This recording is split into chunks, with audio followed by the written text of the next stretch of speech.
Good afternoon, everyone. Back to work on the Panga. We're up inside today. Where we left off, we were in the back of the boat filling holes. That all came out real good. We used the peel ply on the little patches, pulled it off the next day. Everything was nice and flat, sanded it down, worked just like it was supposed to. So I kind of been procrastinating on this, but it's got to be done, so here I am. I'm up inside the boat, and I don't know how well the camera shows it, but I have drawn out where the gas tank is going to have to be cut out in this thing. And I got some challenges in this one that I haven't run across before, but you know, whatever, it is what it is. So what you got to do, first off, you got to figure out where your gas tank is. You don't just start cutting your floor out and say, well, I hope that's enough. No, you got to know exactly where your gas tank is. So there's always access holes. In this case, you know, there was one in the front for your pickups, and then there was one in the rear for the sender and another pickup. I think this one had a pickup and it had a return line because it had a diesel engine in it, fuel injected diesel. But anyways, so what we need to do, we need to determine how far over one way or the other that gas tank goes. And what we do, and sometimes a little painstaking as it was in this one, but we got to do it. Just get your tape measure out, stick it down in them holes, and figure out where you hit a bulkhead over there. You got to know that. And what's challenging on this one is, like on this hole right here, I reach in there, and when they put the floor down, they put it on a bonding compound, and that's common practice. That's what they do. And it squeezed the bonding compound out, and it overlaps some places an inch or more. So I got to make sure when I measure, I get to the bulkhead and not to the bonding compound. That would make everything wrong. So I've done that both sides, forward and back. And I've gone, there's more room forward and backward of this tank, so I'm going to cut it out bigger in the event this tank wasn't big enough. I haven't found anything to indicate the gallons yet. And it's, you know, whatever, you're cutting.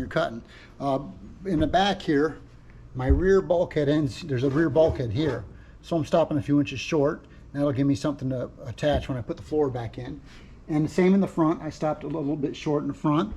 And one thing that made it easier for me, anyway, I wouldn't call it easy, but easier, is the whole back of this boat's out, and I can get up in here and I can get a measurement in between my two stringers, which is 31 inches.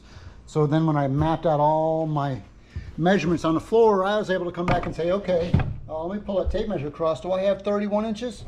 And as long as they built the boat true, that'll work. So we got it all mapped out now. Like I said, a little longer front and back. This gas tank, another challenge is going to be getting it out. It's foamed in like most aluminum tanks are. The gas tank is within a ½ inch the width of the stringers on either side. So getting that foam broke loose off of that tight area is going to be quite the challenge. But I'll show you some things that I've learned over years when we get to there. So let me get the saw cranked up, put my dust mask on and my safety goggles on, and start cutting because we're ready. We're to that point.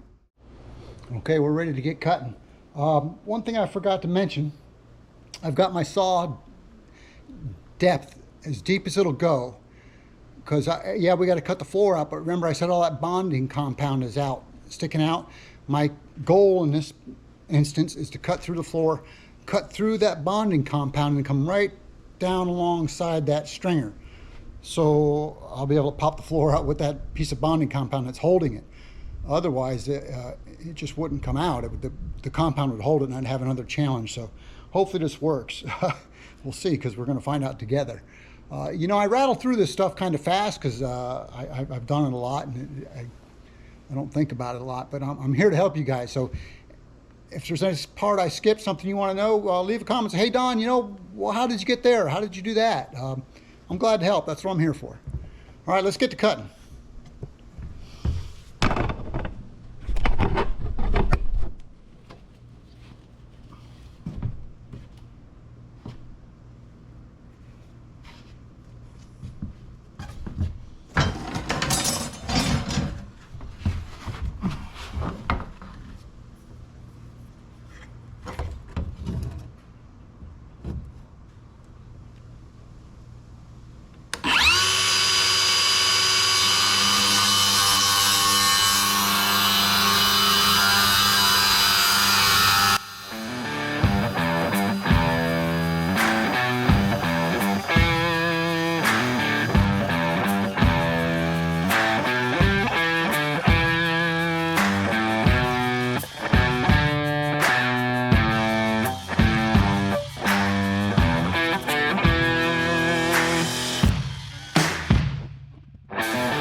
right, it worked. All right, just as luckily as I anticipated. You can see the gas tank ends here. We have a little more room. There's our bulkhead. And these two hoses come through up into the side to the fill way up here. Don't know exactly what the reasoning is there, but we'll figure that out. And yeah, there was a return line and a pickup tube. And my idea to cut through to the edge worked out perfect. There's the edge of the stringer. You can see the bonding compound I was talking about. See how that's right there? I'll have to break that out so I can put the edge there. Normally I'd leave the floor out a couple of inches. So that would allow me to fiberglass the floor up to it underneath and set the new one on top of it. Now I'll have to make something on the side of the stringer. These are a couple rigging tubes they had in there. But you can see the gas tank. Look how wide it is. There's the edge of the stringer. There's the gas tank. And they've got it screwed in. It's pretty nice the way they installed it, but there's definitely a problem with this thing. Anyway, we got that out. That's a relief. All right, let me get the next step going. We're going to get this tank out of here. Okay. One thing I told you about this job, one thing I didn't tell you about this job. It's too much fun. Too much fun. Okay, we got the top off.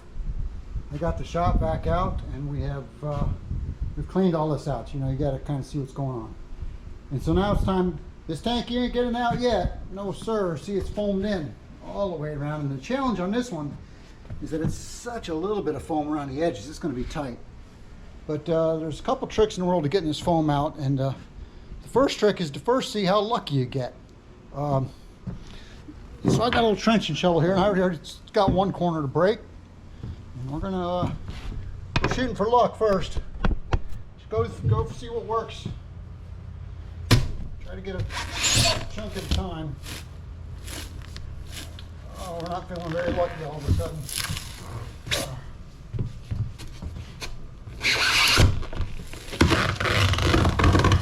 Well, there's a good chunk. And at the end of the day, you'd be surprised how much foam you come up with. On a couple little spots, we'll fill up a garbage can.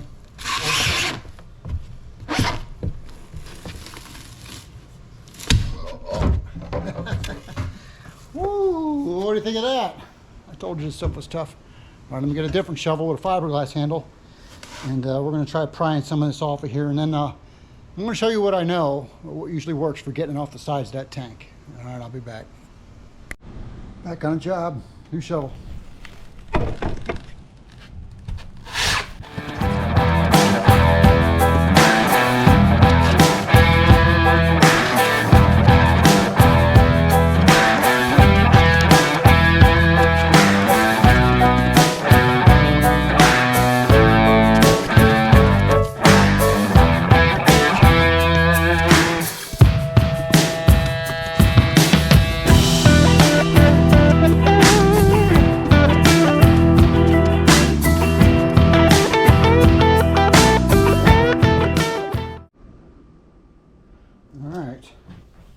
That's a mess.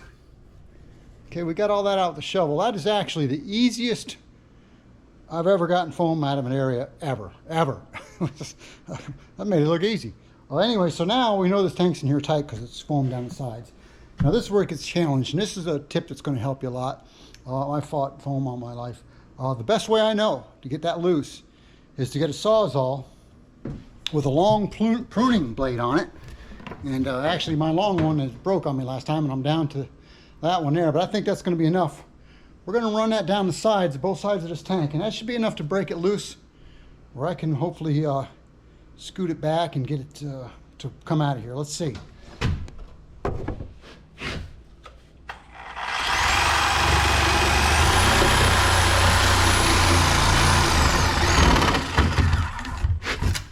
Metal tab there.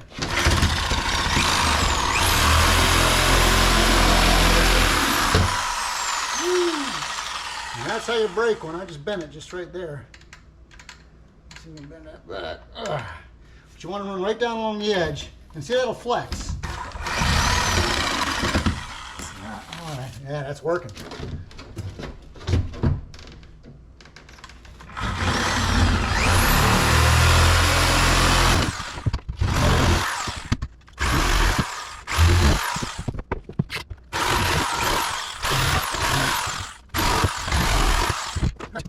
That's the best way I know.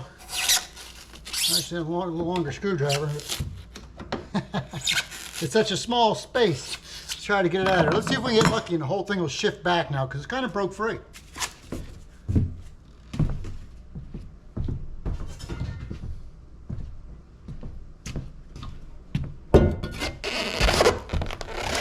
Oh yeah, look at that.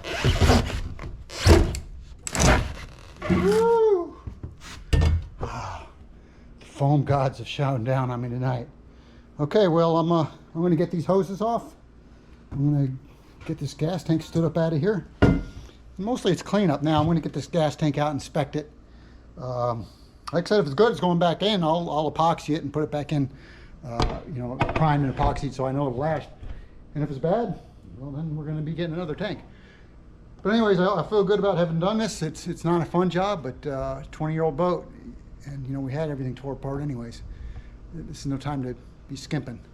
All right, hopes this helps you.